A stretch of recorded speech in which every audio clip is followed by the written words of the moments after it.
the curriculum. The last class of my old professor's life took place once a week in his house, by a window in the study, where he could watch a small hibiscus plant shed as pink leaves. 시들기 시작했다. The class met on Tuesdays.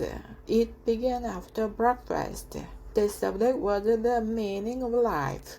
It was taught from experience. No grades were given, but there were oral exams each week. You were expected to respond to questions, and you were expected to pose questions of your own. You were also required to perform physical tasks now and then, such as lifting the professor's head to the comfortable spot on the pillow or placing his glasses on the bridge of his nose.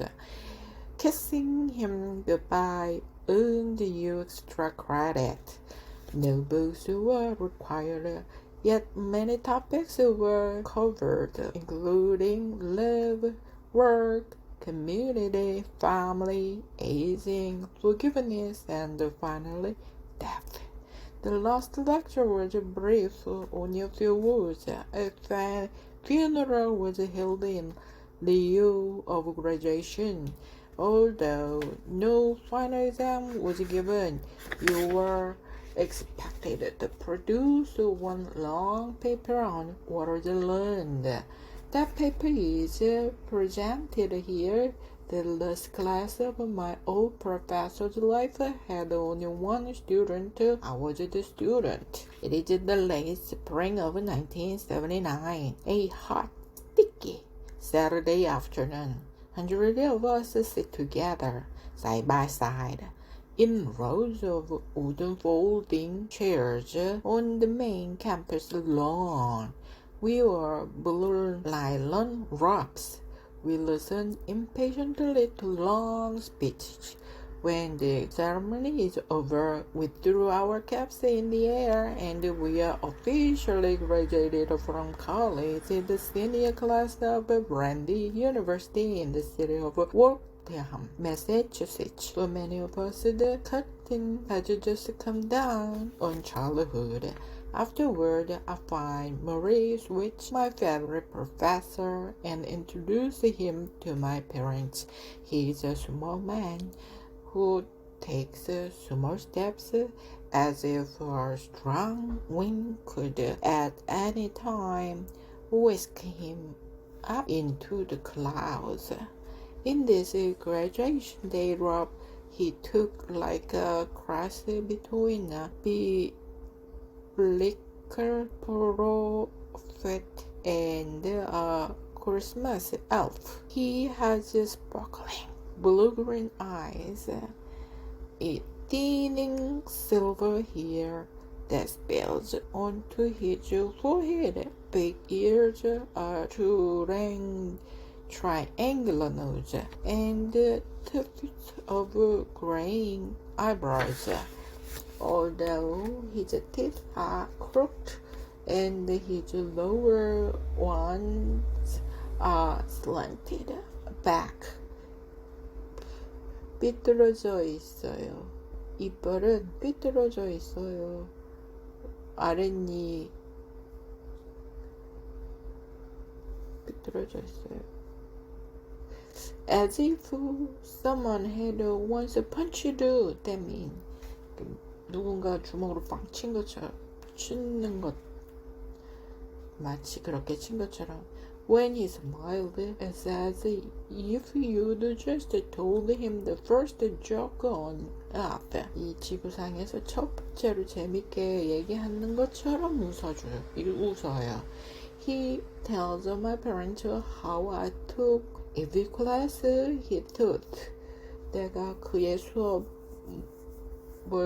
참석했는 거를 말해주세요. He tells them, you have a special boy here. 아주 특별한 아들이 가지셨습니다. Embarrassed. I took at my feet. 내가 좀 당황을 해서 나는 내 발을 쳐다봤어요. Before we leave, I hand my professor a present. 떠나기 전에 내가 선생님한테 선물을 하나 이렇게 드렸어요.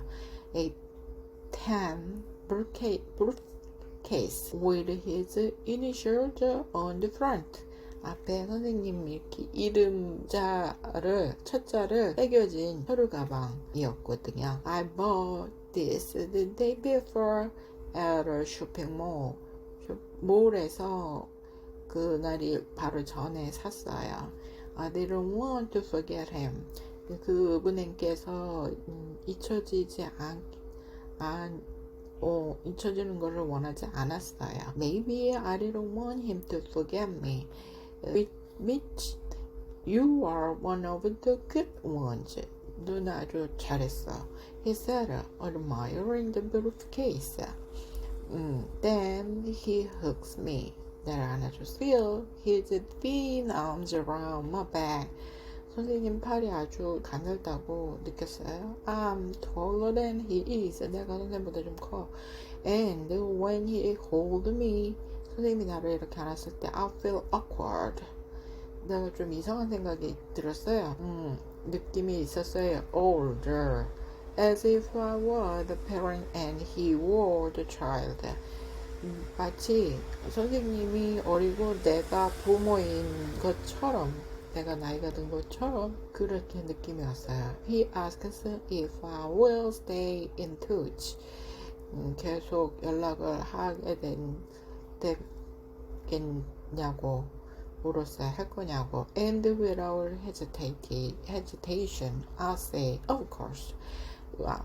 조금의 주저함도 없이 내가 말했죠. 물론이지요. When he steps back, I see that he is crying. 선생님이 오는 것을 봤어요. The syllabus. His death.